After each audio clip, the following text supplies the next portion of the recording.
আজকে ছিল আদ্রিতার স্কুলের প্যারেন্টস মিটিং। যেহেতু আজকে ওদের হাফ ইয়ারলি এক্সামের রিপোর্ট কার্ড দেওয়ার কথা, তাই সকালেই রেডি হয়ে বের হয়ে গেলাম।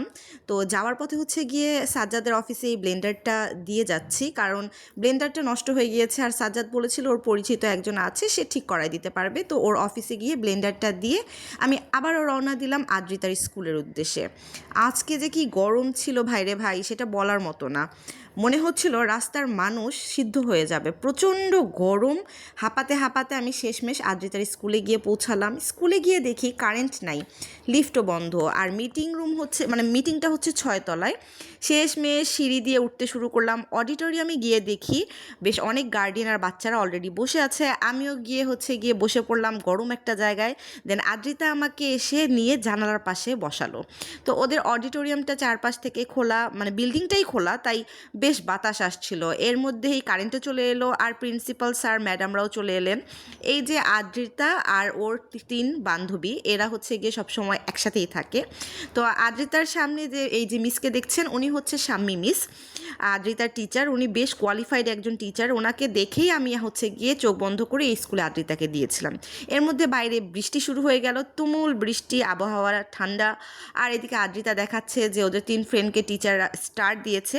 তো এর মধ্যে আবার শুরু হয়ে গেল প্রাইজ ডিস্ট্রিবিউশন। আজকে ক্লাস 5 আর 8-এর পুরস্কার দেওয়া হচ্ছে।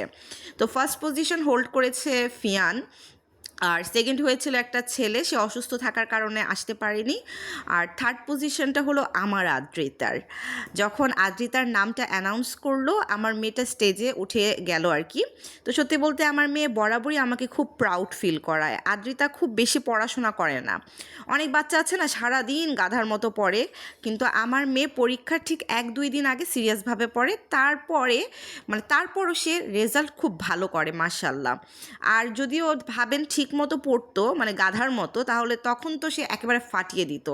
তো আমার মেয়েটা মাশাআল্লাহ অনেক ট্যালেন্টেড। আপনারা সবাই আমার আদ্রিতার জন্য দোয়া করবেন। আর গিফট পাওয়ার পর তো আমার মেয়ে মহা খুশি, ওর সাথে আমিও অনেক খুশি। আমার মেয়ে যখনই কোনো কিছু অ্যাচিভ করে, কেন জানি আমি খুব ইমোশনাল হয়ে যাই। এরপর ওর 2 বান্ধবীর সাথে ছবি তুললাম। মিটিং শেষ করে আদ্রিতার ক্লাসরুমে গিয়ে দেখি আমার মেয়ে নেই, গিফট আছে। এরপর বের হয়ে দেখি আহনাফ আমার জন্য ওয়েট করছে, কারণ আমি ওকে বলেছিলাম যে আমি আজকে ওকে বাসায় নিয়ে যাব। আমাকে দেখে সে ধরে ধরে ক্যান্টিনের কাছে নিয়ে গেল। দেন আমি ওকে বললাম আমি তোমাকে সব কিছু কিনে দেবো, কিন্তু চুপাচুপ দিব না। শেষমেশ অনেক গরম, তাই ওকে একটা কোল্ড ড্রিঙ্কস কিনে দিলাম। দেন আমরা মা ছেলে মিলে রিক্সায় করে বাসায় উদ্দেশ্যে রওনা দিলাম। তো বাচ্চারা যখন বাপ মাকে স্কুলে পায় তখন ওরা অনেক খুশি হয়। তো আহনাফকে আমি রিক্সা করে বাসায় নিয়ে এসে ওর দাদুর বাসায় দিয়ে গেলাম। দেন আমি অফিসের উদ্দেশ্যে রওনা দিলাম, কারণ ভাই অফিস তো করতেই হবে, কিচ্ছু করার নাই, এটাই জীবন। টাটা, আল্লাহ হাফেজ।